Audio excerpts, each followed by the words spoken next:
ప్రశాంత్ కిషోర్ ఇటీవల అనేక మీడియా సంస్థలకు ఇంటర్వ్యూలు ఇస్తూ భారతీయ జనతా పార్టీ తప్పనిసరిగా గెలుస్తుంది, 303 సీట్లు లేదు అంతకన్నా ఎక్కువ సీట్లు వస్తాయి. అఫ్కోర్స్ 370 రాదు, 350 రాదు, కానీ కనీసం లాస్ట్ టైం వచ్చిన 303 అయినా వస్తాయి, కాదంటే ఒక 10-20 ఎక్కువ వస్తాయి. ఇది ప్రశాంత్ కిషోర్ చెప్తున్న జోస్యం.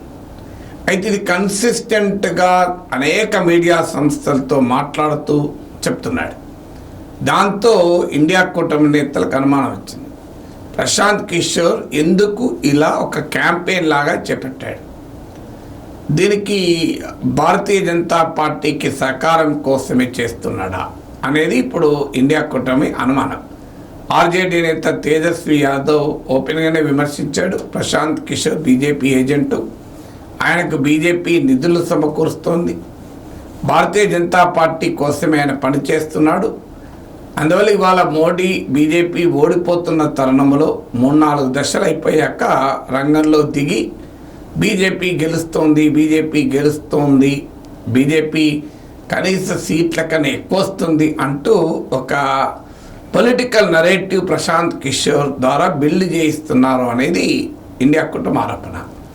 అయితే ఈ ఆరోపణ మనం నిశ్చితంగా పరిశీలిస్తే, ఒకటి ప్రశాంత్ కిషోర్ పనిగట్టుకొని మీడియా సంస్థలను పిలిచి మాట్లాడుతున్నాడా? సహజంగా ప్రశాంత్ కిషోర్ ఒక ఛానల్తో మాట్లాడితే ఇంకా 10 ఛానల్ అడుగుతాయి, ఎందుకంటే Prashant Kishor word sell, Prashant Kishor currency ఉంది. ఒకవేళ ఇండియా కూటమి భావించినట్లు మోడీ బీజేపీ ఓడిపోతుంటే ప్రశాంత్ కిషోర్ పదే గెలుస్తుంది అని చెప్పాడు అనుకోండి, రేపు ఎన్నికల ఫలితాలు రివర్స్లో వస్తే ప్రశాంత్ కిషోర్ క్రెడిబిలిటీ అయిపోతుంది కదా. ఉదాహరణకు ఆంధ్రప్రదేశ్లో జగన్మోహన్ రెడ్డికి 51 సీట్లు కూడా రావు అని ప్రశాంత్ కిషోర్ జోస్యం చెప్పాడు. ప్రశాంత్ కిషోర్ ఈ జోస్యం చెప్పాడు, రేపు రిజల్ట్స్ ఉంటాయి కదా. ప్రశాంత్ కిషోర్ చెప్పిన దాన్ని బట్టి ఆంధ్రప్రదేశ్ ప్రజలైతే ఓటేయరు. ఆంధ్రప్రదేశ్ ప్రజలకు ఎంతమంది ప్రశాంత్ కిషోర్ ప్రభావంలో ఉంటారనేది క్వశ్చన్ మార్క్ కదా. సో రేపు అనుకోకుండా ఆ రిజల్ట్ రాలేదనుకోండి, అలా ప్రశాంత్ కిషోర్ చేసిన ప్రిడిక్షన్ ఫెయిల్ అయితే ఆటోమేటిక్గా ఆయన క్రెడిబిలిటీ పోతుంది. అందువల్ల తన క్రెడిబిలిటీని పోగొట్టుకొని ప్రశాంత్ కిషోర్ పనిగట్టుకొని బీజేపీ గెలుస్తుంది అని క్యాంపెయిన్ చేస్తాడనేది ఒక క్వశ్చన్ మార్క్.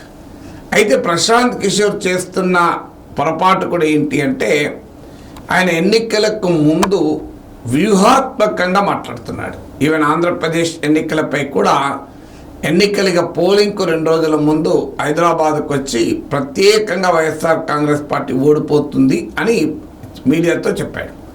వాస్తవంగా ఆయన జన్ సురాజ్ అభియాన్లో ఉన్నాడు, పొలిటికల్ కన్సల్టెన్సీ ఫీల్డ్తో సంబంధం లేడు. మరి హైదరాబాద్లో ఎందుకున్నాడన్న ప్రశ్నకు ఆయన సమాధానం చెప్పలేదు, నేను ఆంధ్రప్రదేశ్లో లేను కదా అన్నాడు.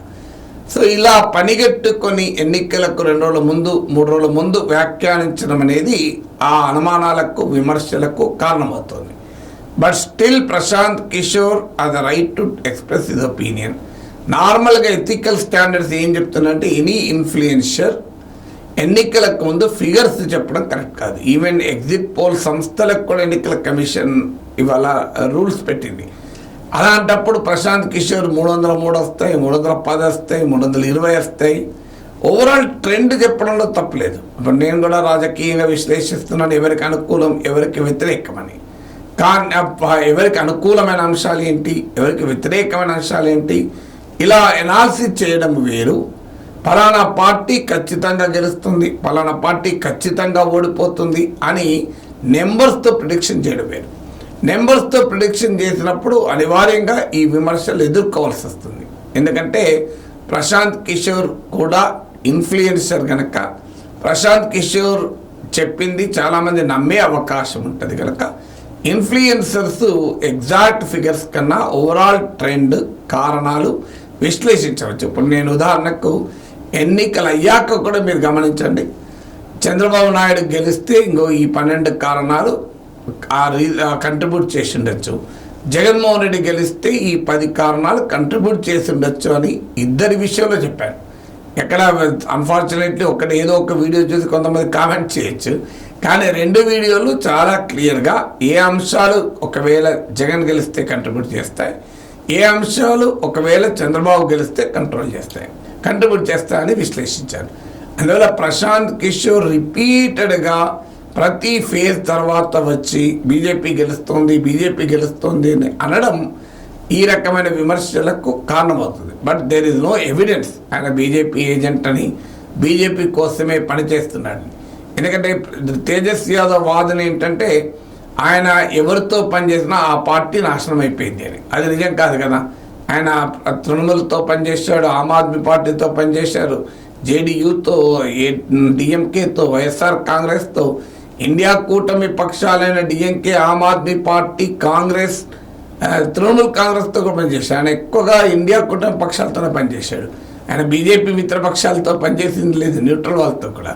అందువల్ల ఆ రకమైన విమర్శకు ప్రాతిపదికత లేదు. కానీ ఆయన వ్యవహరిస్తున్న తీరు ఈ విమర్శలకు కారణమవుతుంది.